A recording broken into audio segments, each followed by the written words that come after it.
Star Trek is for sale? Oh my God! Well, after painstakingly researching the barest minimum amount of information, I have determined that, I don't know, but I do want to touch on this because it is kind of taking the internet by storm right now, or at least little pockets and side corners of the internet, that Star Trek as a single entity is going to be sold off. But before we get to that, I do want to take a step back and just briefly touch on the history of why this is even in the news right now. So Paramount as an entity, I should say, was kind of doing this deal with Warner Brothers originally to kind of merge or to be bought by Warner Brothers, all of that stuff. That eventually fell through because when it came to light, a lot of other people decided to throw their hat into the ring, and they brought forth just higher and better offers than WB could muster at that time. Byron Allen was amongst them, but it seems like right now Skydance is probably the one that's going to take home the trophy, and that seems to be where things are working. But a new challenger has emerged that WB is actually going to be purchasing Star Trek, or at least the properties of Star Trek, as sort of a self-contained entity within Paramount. So that's going to be a whole separate thing. They're going to take a melon ball or carve out Star Trek, make it Star Trek Studios, and just give that over to WB.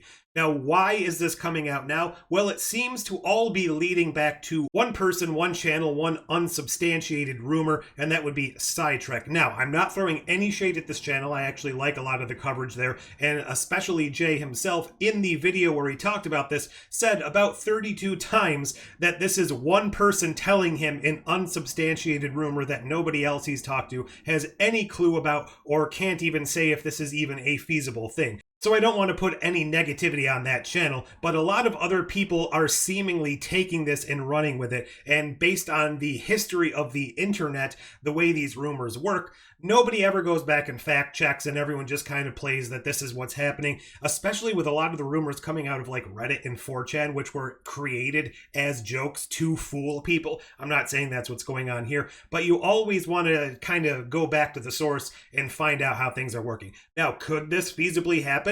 I think it actually would make sense for Star Trek to kind of incorporate into this own studio as an entity in and of itself, because what we don't want is to have it fractured again so the film rights and the TV rights go separate directions. But what I really wanted to talk about here is just what do we want to see happen with Star Trek in the long term?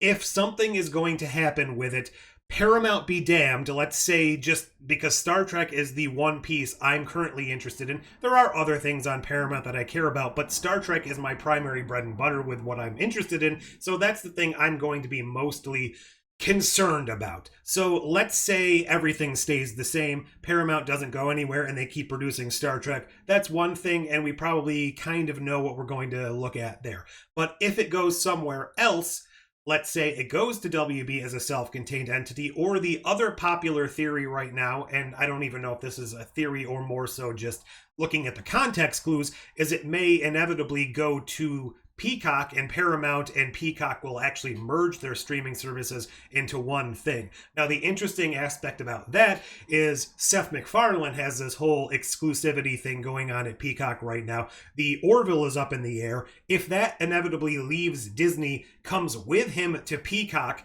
and Star Trek ends up at Peacock, we are now in the boat where Seth MacFarlane, the Orville, and Star Trek are all under the same roof, and I just find that fascinating considering all of the hoops everyone was jumping through behind the scenes to get the Orville made because he couldn't make Star Trek to begin with. So in the end, what do all of these possibilities mean for Star Trek? If it goes somewhere else, chances are we won't have Kurtzman as the head honcho anymore. I believe that his contract is up in 2025 anyway, and that is personally my belief. I don't have any corroborating evidence or anything along those lines to this fact, that this is maybe one of the big reasons as to why Star Trek Legacy hasn't been announced yet, assuming they're planning to do that, because they're really only announcing things, plus the merger and the sale, they're really only announcing things that were already kind of inked and in the pipeline. So the only real announcements for new Star Trek we've received since, I don't know, it's even been a while,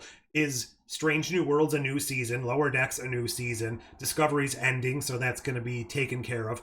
The only real new things are the Section 31 movie, which is, for all intents and purposes, a one and done type of situation as far as we're concerned. So there's not going to be any ongoing, lingering effects from that.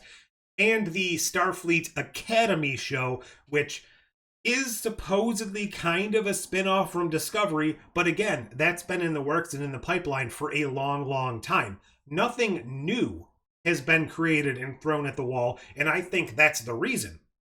They're waiting for this merger, sale, whatever you want to call it, to happen. They're waiting for Kurtzman's contract to either come up or to be renewed. There's so much uncertainty for the future that I think they're not willing or able to make these new long-term, long-lasting contracts before the new home is found or the new showrunner is found. So I think they're waiting for Legacy, for that announcement, until there's an actual solid foundation for what's going on in the future. And I believe I've seen it prognosticated out there somewhere on the internet that we'll know something about Legacy by 2025. Star Trek Legacy, coming mid-2025.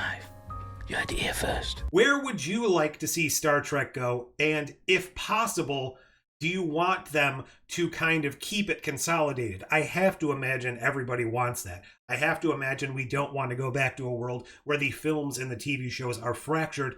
All that being said, they've done nothing since the rights have come back together. There has been no integration of movies and TV shows because there haven't been any movies. The only real movies we've had are the Kelvin era stuff, which even if that's the case, they're in a separate timeline, so that doesn't really interact with much anyways, aside from having Leonard Nimoy come in for a bit.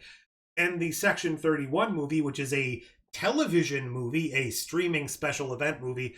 So even though we've had this reintegration, this reunification, I guess you could say, of the Star Trek brand under one umbrella, they haven't taken any sort of advantage by having them together. So if we really get to this era where they've come together, they've been unified for several years, and then before we even get a movie, they break apart again, that's just going to be another missed opportunity with a long list of poor decisions when it comes to Star Trek.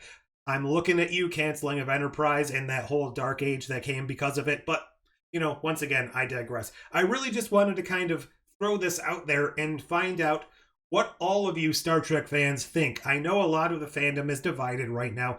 Do you think that if it finds a new home outside of Paramount, a new showrunner, Kurtzman leaves for greener pastures, and we put somebody else in charge, that we're going to get the same amount of Star Trek we're currently getting? Do you think that means they're going to green light some of these projects they've been so hesitant to? Do you think it would benefit everyone for it to go to Peacock, Warner Brothers? Where do you think Star Trek should end up? Or do you kind of fall in the camp that we need to have a concrete break? Let everything come to an end, wait a couple of years, and then bring it back.